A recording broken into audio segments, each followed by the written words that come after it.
आपका मन पढ़ाई में नहीं लगता, आप पढ़ना तो चाहते हैं लेकिन आपको आलस घेरता है, आप पढ़ते हैं और भूल जाते हैं, क्या आपके अंदर भी टालने की आदत है? अगर आप इन सभी समस्याओं से घिरे हैं तो ये सवाल आपके लिए है, ये वीडियो आपके लिए है। आज हम इसका सॉल्यूशन देखने वाले हैं। चलिए, मैं आशीष स्वागत करता हूँ आप सभी का तक्षशिला यूके में। देखिए, ये जो समस्या है ना कि पढ़ाई में मन ना लगना, भूलना, याद करते हैं उसे भूल जाते हैं, या हम लोग पढ़ना तो चाहते हैं लेकिन हम कल से पढ़ेंगे, शाम से पढ़ेंगे, टालने की आदत, ये कोई बड़ी या ये कोई नई समस्या नहीं है। ये समस्या अमूमन बहुत सारे छात्रों में या बहुत सारे लोगों में लगातार देखने को मिलती है।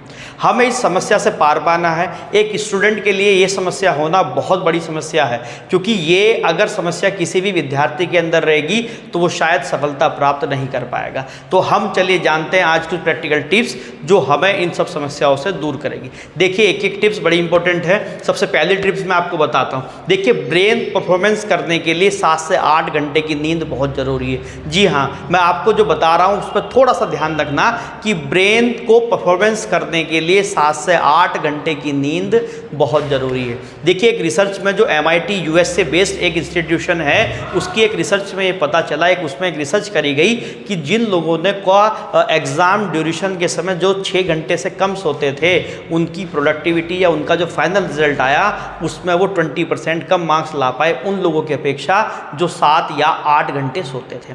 इसके अलावा वहीं MIT ने एक और स्टडी रिसर्च करी और उसमें ये पाया गया कि जो लोग 7 घंटे से कम सोते हैं वो लोग क्या करते हैं, पजल सॉल्विंग एबिलिटी उनकी 25% से नीचे गिर गई। यानी कि आपको सोने के लिए 7 से 8 घंटे ज़रूरी हैं। देखिए, होता क्या है कि जब हमारी दिमाग में इंफॉर्मेशन बढ़ती है, क्योंकि हम लगातार पढ़ते हैं, डेली तैयारी करते हैं, डेली पढ़ते हैं, नई नई इन्फॉर्मेशन, नए नए डेटा हमारे दिमाग में जाता है, तो दिमाग क्या करता है कि उन सब डेटा को कंबाइन करने के लिए, उसे मेंटेनेंस करने के लिए उसे रिलैक्स की ज़रूरत होती है। और अगर हम उसे रिलैक्सेशन नहीं देते हैं तो वो एक कनेक्शन नहीं बना पाता, जिससे हमें फिर चीज़ें एकदम से भूलना, ये चीज़ें सामने आने लगती हैं। तो देखिए, हम लोग कई बच्चे मैं व्यक्तिगत रूप से ऐसा समझता हूँ कि ये समस्या आप लगभग हर छात्र के सामने होती है। हमें ऐसा लगता है कि अगर हम कम सोएंगे, यानी कि हम केवल 5 या 4 घंटे सोएंगे तो हम लोग बेहतर परफॉर्मेंस करेंगे। ऐसा नहीं है दोस्तों, हम लोग समय बचा पाएंगे, ऐसा नहीं है। ये कुछ उसी तरीके की बात हो गई कि आपके पास फरारी है लेकिन आप उसे बैलगाड़ी की तरह चला रहे हैं। अब उस फरारी का कोई मतलब नहीं है। ये जो फरारी है, इसे फरारी की तरह चलाइए तो आप लोग कम समय में भी ज़्यादा बेहतर काम कर पाएंगे। कभी कभी आपने देखा होगा कि आप पढ़ने की कोशिश करते हैं, पढ़ते भी हैं, लेकिन आपका प्रोडक्टिविटी इतनी बेहतर नहीं होती। कारण क्या होता है कि नींद का पूरे ना होना। तो नींद बहुत ज़रूरी है।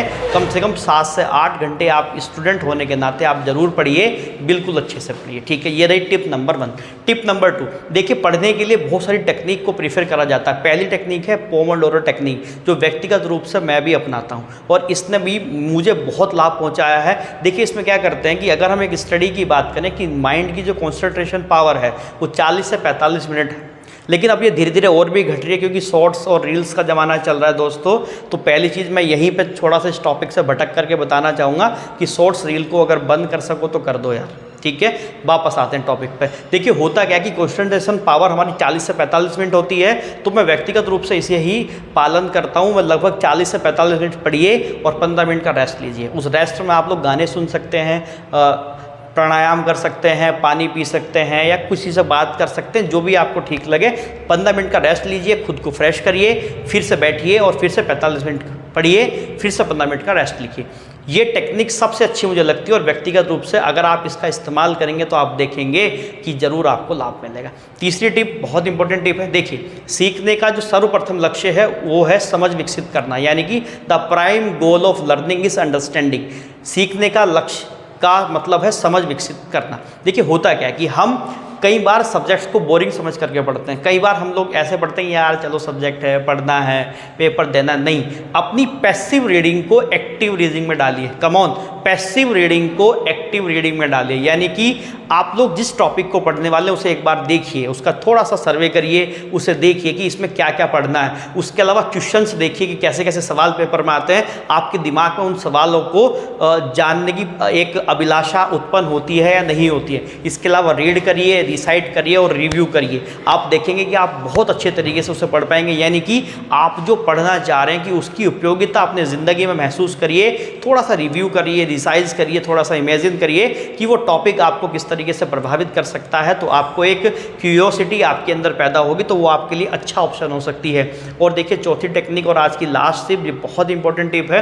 देखिए एक फॉरगेटिंग कर्व होता है, मैं आपको ड्रॉ करके बताऊंगा, बाद में पूरी वीडियो इस पर बनाऊंगा। अभी केवल समझने के लिए आप लोग इतना समझिए कि फॉरगेटिंग कर्व में क्या होता है कि हम जब किसी भी चीज़ को पढ़ते हैं, यानी कि अगर आपने अभी कोई लेक्चर लिया तो वो लगभग आपका 100% आपके साथ रहेगा, लेकिन क्लास से बाहर निकलते ही 15 मिनट, 20 मिनट या आधे घंटे के अंदर आपका दिमाग डाटा के ओवर एक्सेस की वजह से उसमें से 50% डेटा या 50 to 60% डाटा को क्या कर देता है, फॉरगेट कर देता है, उसे भुला देता है। इसलिए ज़रूरी है उसके रिटेंशन के लिए आप जो भी पढ़ें उसे कम से कम 24 घंटे के अंदर एक बार रिवाइज़ ज़रूर करें। अगर आप उसे एक बार रिवाइज़ करते हैं तो आप देखेंगे कि वो फिर से आपका उसी लेवल पर पहुँच जाएगा, और उसे और बेहतर करने के लिए आपको वीक में एक बार रिवाइज़ करने की उसे और आवश्यकता पड़ेगी। अगर आप परमानेंट किसी भी चीज़ को अपने दिमाग में रखना चाहते हैं तो उसकी अंडरस्टैंडिंग विकसित करिए, उसका रिवीजन करिए। तो मेरी 4 टिप जो मैंने आपको दी, एक बार रिव्यू कर देता हूँ, रिकैप कर देता हूँ। ब्रेन परफॉर्मेंस के लिए आपकी बेटर स्लीप होनी चाहिए। दूसरा, पोमोडोरो टेक्निक का इस्तेमाल करना चाहिए।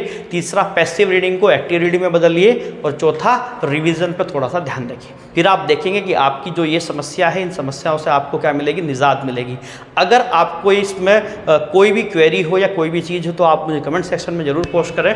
इसके अलावा वीडियो का हमारा जो रिवीजन सीरीज़ है, क्रैश कोर्स है, वो लगातार चैनल पर चला हुआ है। जिन भाइयों का कोर्स है यहाँ पर, जिन भाइयों का पेपर है, वो ज़रूर इसे देख लें और पेपर को अच्छे से देखें। ठीक है, चलिए फिर मुलाकात होगी अगली क्लास में। फिर यही अच्छी को टिप लेकर के मैं आपके सामने फिर से प्रयास करूँगा कि आपको लाभ मिल सके। देखिए हम सब एक ही मंजिल के मुसाफिर हैं, सबको साथ मिलकर चलना है, दोस्तों को साथ मिलकर चलना है। अगर आपको मेरी बात समझ में आई हो या आपको लगता है कि हाँ ये टेक्निक वास्तव में लाभदायक हो सकती है, तो अपने दोस्तों तक शेयर जरूर कर देना, दोस्तों तक इसे जरूर पहुँचाना। चलिए मिलेंगे फिर अगली वीडियो में, तब तक के लिए बहुत बहुत धन्यवाद। जय हिंद।